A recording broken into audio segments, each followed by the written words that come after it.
Good morning. Welcome back to the Daily Word. And in keeping with our global flair this week, I would like to say merhaba, günaydın, in case we have any Turkish speakers with us this week. So let's get into the text. We are in Luke 19. We're going to be looking at verses 11 through 27. And there's a very interesting parable story that Jesus tells here that actually mirrors Jewish history. So the basic idea of the story that Jesus tells is there is a nobleman. He goes to get crowned king by the greater lord, the greater king. Goes to a different distant country. While he's gone, he gives his servant some money. He says, hey, work hard, invest this, be productive for me, and I'm going to come back. Well, some of them work hard. One doesn't, and some people hate his guts, and so they send a delegation to that far country and say, hey, we don't want this guy to be king. Get rid of him. Well, that doesn't work, and they end up dying. So that really happened. Yeah, that story is real from Jewish history. Remember, at this time, Rome ruled the world. So the king of all was Caesar.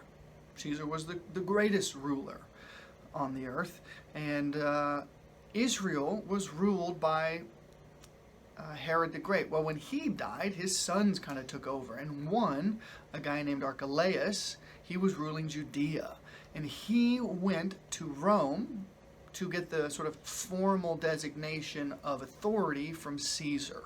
He wanted the official Roman stamp of authority so he could rule in Judea. Well, here's the problem. He wasn't a nice guy, and when he sort of took power unofficially, Archelaus, during Passover, slaughtered 3,000 Jews. Just a nice way to say, hello, I'm new in town, and I'm going to rule you. So Archelaus killed those 3,000. Well, the Jews weren't keen on him, obviously, so when he goes to Rome to be designated the formal ruler of Judea, the Jews send a delegation and say, no way, man, this guy's the worst. Well, interestingly, Caesar, he gives Archelaus the sort of authority to rule, but in a nod of deference to the Jews, Caesar says, you can't be called king, but you can still rule.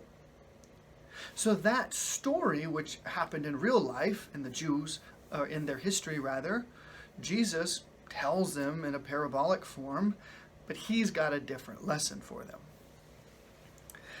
So the story here, the main idea is Jesus is saying, because you see this in verse 11, the people thought, oh, Jesus is entering Jerusalem. He's going to be the Messiah. He's going to overthrow Rome. Our hopes for our deliverer are high. It's the Passover season. Like, this is our time.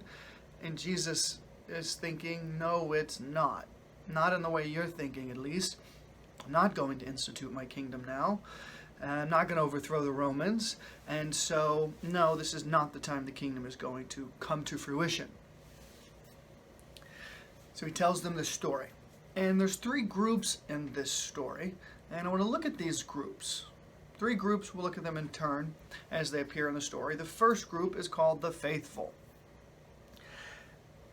They appear in verse 13.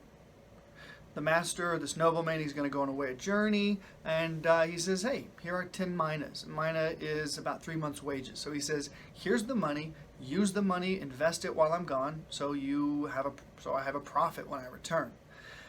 Well, some of them do just that, and they're effective, right? They're good at what they do. So one guy in particular, he invests his, and he makes 10 more. So when the master comes back, he says, hey, listen, I put your money to work. I made 10 more. I mean, this guy was successful. He's a great servant. And let's call them slaves in the story, but they really function more as like trusted employees, not the kind of slaves we think of in American slavery. So this guy says, hey, I worked hard. I made a bunch of money for you. And the master says, excellent. I'm going to reward you lavishly. You're in charge of 10 cities. That's amazing. What a reward. Another guy appears in verse 18, and he invests his minas, his 10, and he earns 5. Well, that's also a very good return. The master is pleased. He's delighted once he comes back from his journey, and he says, well done. Now you're going to get charge of 5 cities. So we notice there's a difference in reward here, but it's still lavish. He moves from investing the master's money to ruling cities. I mean, that's a pretty excellent reward for this man. And the idea with these faithful is that's what Jesus expects of Christians. He's not going to institute the kingdom, or rather he wasn't, in that day. And so he was basically telling his followers, you need to be faithful until I come home.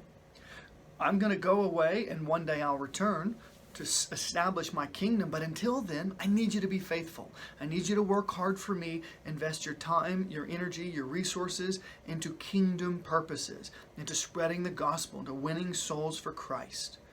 That's what you're meant to do. Now, of course, we want to be the faithful, right?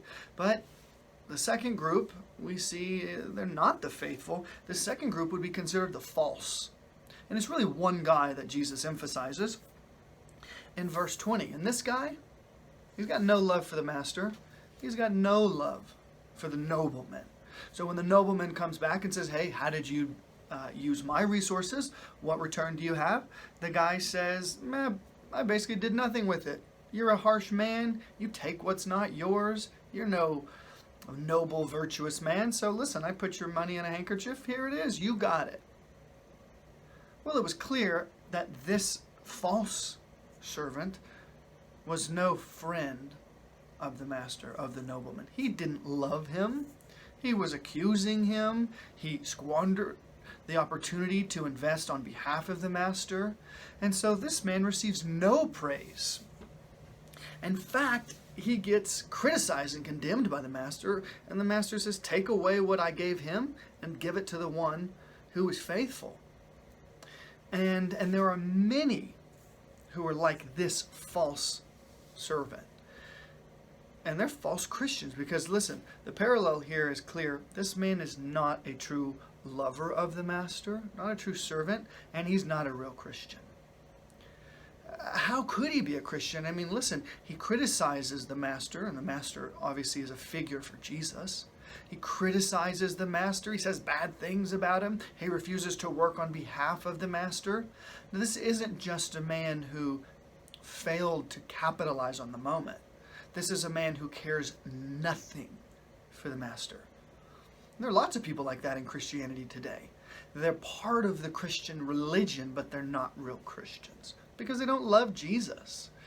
And they go to church and they go to Bible study and they look like Christians, but when Christ comes back, when the King returns, it will be exposed that they never had true love for Jesus. And they didn't work for his benefit. They did whatever they wanted.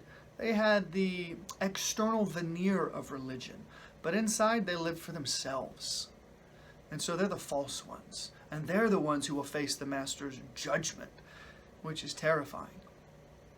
But there's a third group here in this story. This third group comes in verse 14 and in verse 27. And this is the delegation. These are the foes. These are the foes of the master, really the foes of Jesus. Because when the nobleman goes to receive authority, they send a delegation and say, we don't want him to be our king. We don't want him to rule over us. Who is this guy? We hate him. Well, it doesn't work out well for them because when the nobleman comes back after having been given authority, he says, yeah, bring them before me and slaughter them before my eyes. And that is an exceedingly sober warning of the judgment to come. That there are rebels today who hate Christ, who say, I'm not going to listen to Jesus. Who is he that I should obey him? Jesus. And so they follow Jesus? None at all. They do their own thing. They refuse to submit to his lordship. And the lesson is, when he comes back, he's going to slaughter them. They will be cast into hell forever. So their future is terrifying. And it's good to think through this story and realize, which one am I right now? Am I faithfully serving the master? Am I serving Christ, using all my time, my energy, my resources for his purposes? Or do I just look like a Christian? But in my heart, I know I have no love for him. I don't want to serve him. I want to do my own thing. I want to live life for me. Sure, it helps to look religious, but when push comes to shove, I'm the boss, I'm the king, and I'm going to do what I want. Or are we the third group, those who openly, flagrantly hate Jesus, and they in no way submit to his authority now? Well, it's good to think through that, because make no mistake, the king will return, and there will either be reward or retribution. And my hope is for all of us, because we are truly his, that we will enjoy the reward, the delight of the Master.